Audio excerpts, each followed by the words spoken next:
13:24, जो बेटे पर छड़ी नहीं चलाता वह उसका बैरी है, परंतु जो उससे प्रेम रखता वो यत्न से उसको शिक्षा देता है।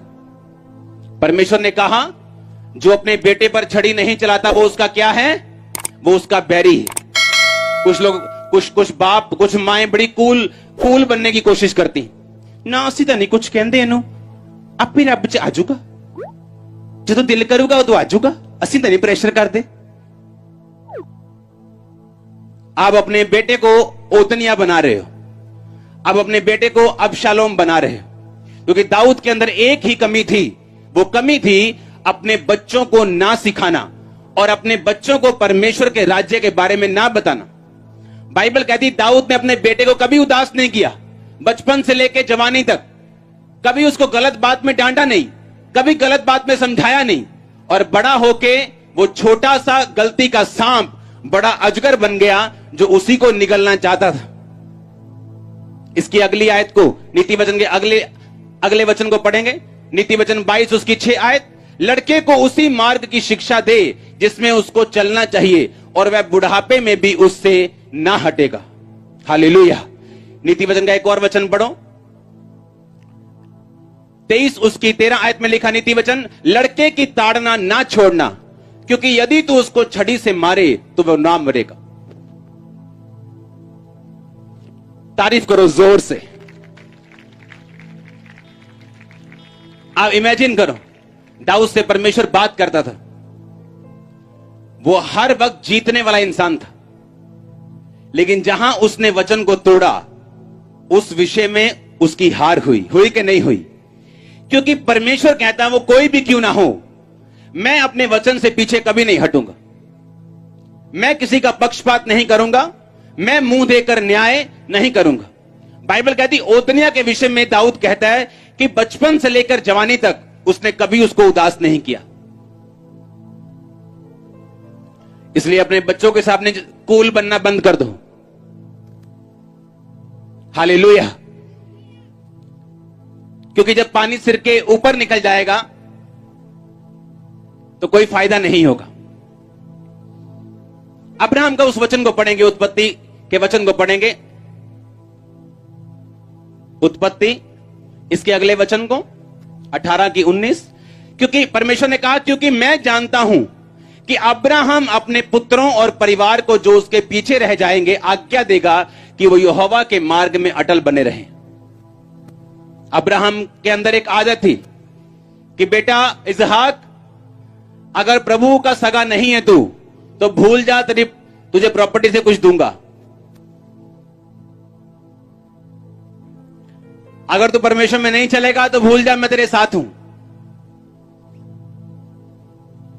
बाइबल कहती है लड़के की ताड़ना ना छोड़ना, अगर तू उसको छड़ी से मारे तो भी वो ना मरेगा। अगर धर्मी तुझको मारे तो तेरे सिर पर का तेल ठहरेगा।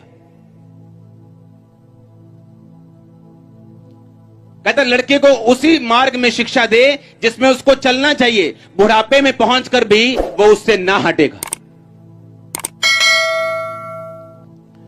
आप क्रिश्चियन हैं, मसीह में आ गए, मेक श्योर आप बाइबल का एक एक वचन अपने परिवार के लिए, अपनी फैमिली के लिए, अपने फाइनेंस के लिए, अपनी सेहत के लिए, अपनी लाइफ के हर विषय में आप फॉलो कर रहे हों और कहीं भी शैतान काम ना कर सके, क्योंकि जहां आप वचन से हटेंगे वहीं शैतान काम करेगा।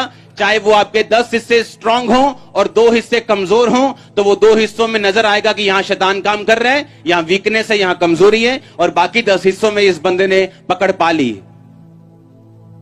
एक व्यक्ति आत्मा में, एक व्यक्ति प्रार्थना में तेज हो सकता है, अगर वो टाइटर नहीं है, अगर वो बोने वाला नहीं है, तो गरीबी और फिजूल खर्ची उसके घर से झलकेगी, वो चाहे परमेश्वर के जितना मर्जी करीब क्यों ना हो। अगर दाऊद परमेश्वर के करीब था, रोज परमेश्वर उससे बात करता था, इसका मतलब यह नहीं है कि उसको वचन तोड़ने की परमिशन मिल गई। परमेश्वर कहता अपने लड़के की ताड़ना मत छोड़। आप जानते हैं आपके बच्चों के लिए सबसे पहला टीचिंग सेंटर कौन सा है? आपके बच्चों के लिए क्या है? आपका घर।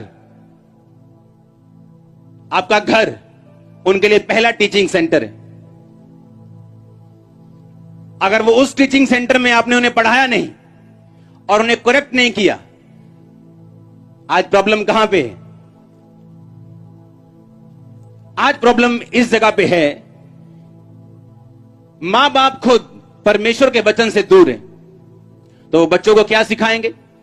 वो खुद प्रार्थना में नहीं है, बच्चों को क्या सिखाएंगे? खुद बाइबल नहीं पढ़ते, बच्चों को क्या सिखाएंगे? खुद गालियां देते, शराब पीते हैं, बच्चों को क्या सिखाएंगे? और बाइबल कहती है अगर आप बच्चों को नहीं सिखाएंगे तो वो ओतनिया की तरह और अबशालोम की तरह शैतान के हाथों में चला जाएगा। दाऊद ने कभी अपने बच्चों को करेक्ट नहीं किया, कभी उदास नहीं किया, उनको उनके हाल पे छोड़ दिया, हमेशा प्यार किया, उदास नहीं किया, और उसका असर उसे यह मिला कि वही उसके खिलाफ हुए, वही उसके खिलाफ खड़े हुए और बाद में वही मारे भी गए। आपके बच्चों का सबसे पहला टीचिंग सेंटर आपका क्या है? आपका घर। और मेक श्योर वहां पर टीचिंग चलती हो। मेक श्योर आप एक मां अपनी बेटी को करेक्ट करती रहे ताकि वो गलत कामों में ना जाए। मेक श्योर एक बाप अपने बेटे के साथ समय व्यतीत करे और उसको गलत कामों में ना जाने दे। Make sure. हालेलुया।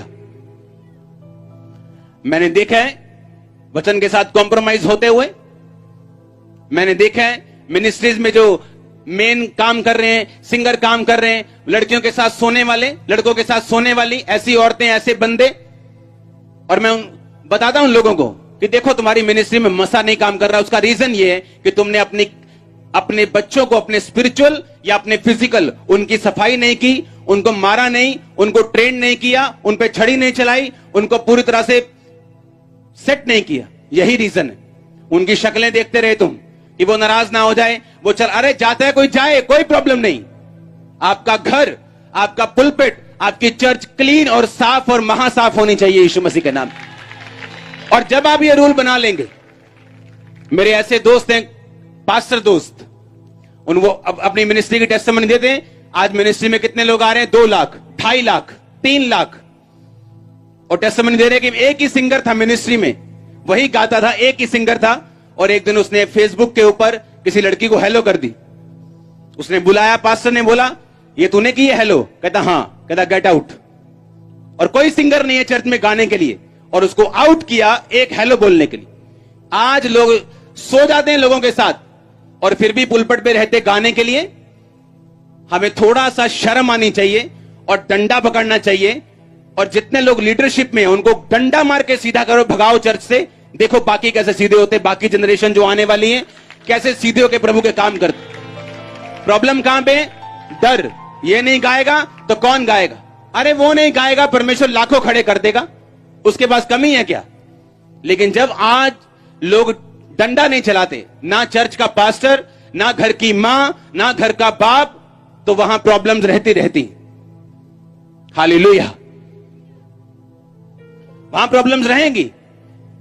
आप दाऊद की तरह उसको उदास नहीं करना चाहते, लेकिन वही आने वाला ओतनी है, वही आने वाला अबशालोम है। बाइबल कहती, परमेश्वर ने कहा अब्राहम को मैं जानता हूं, ये इतना सख्त आदमी है, ये डंडा मार मार के अपने परिवार को बोलेगा चलो परमेश्वर के साथ।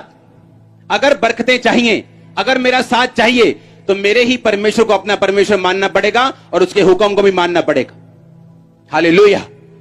परमेश्वर के वचन पे चलाना, परमेश्वर के नाम में छड़ी चलाना कई बार आपके लिए स्ट्रेसफुल हो सकता है, लेकिन उसका असर, उसका अजर, उसका जो रस आपको बाद में मिलेगा, आप देखेंगे ऐसा कहीं नहीं होगा जो आपकी लाइफ में होगा। इसीलिए मैं कहता हूं परमेश्वर वचन के जरिए, वचन के विषय में वो किसी का पक्षपात नहीं करता। आप दाऊद हो, आप अब्राहम हो, आप मूसा हो, आप कोई भी हो, वो पक्षपात नहीं करता। अगर आप वचन पे चलेंगे, आप कोई भी क्यों ना हो, आप आशीषित होंगे ही होंगे। आज लोग बोलते हैं मुझे फाइनेंशियल बरकत नहीं मिलती। आपको 10 साल के 40 साल बरकत नहीं मिलेगी जब तक आप अपने टाइट को, दशवान को देना शुरू नहीं करेंगे परमेश्वर के कामों के लिए, क्योंकि वो अपने वचन से प्यार करता है, वो अपने वचन को छोड़ता नहीं। कोई भी क्यों ना हो बरकत पा सकता है, कोई भी क्यों ना हो गरीबी से बाहर आ सकता है, कोई भी क्यों ना हो, जितना मर्जी गरीब क्यों ना हो, उसकी गरीबी से खत्म कर सकता है वो अपनी गरीबी को, अपनी बीमारी को। कारण क्या? कैसे? वचन के ऊपर अपने दिमाग को, दिल को लगा के और वचन के ऊपर पूरी तरह से लगातार कंसिस्टेंसी, कॉन्टिन्यूटी, लगातार वचन पे चलना, लगातार अगर टाइट देने का निर्णय किया, लगातार प्रार्थना करने का निर्णय किया, लगातार। हालेलुया। वो किसी का पक्षपात नहीं करता। आमीन।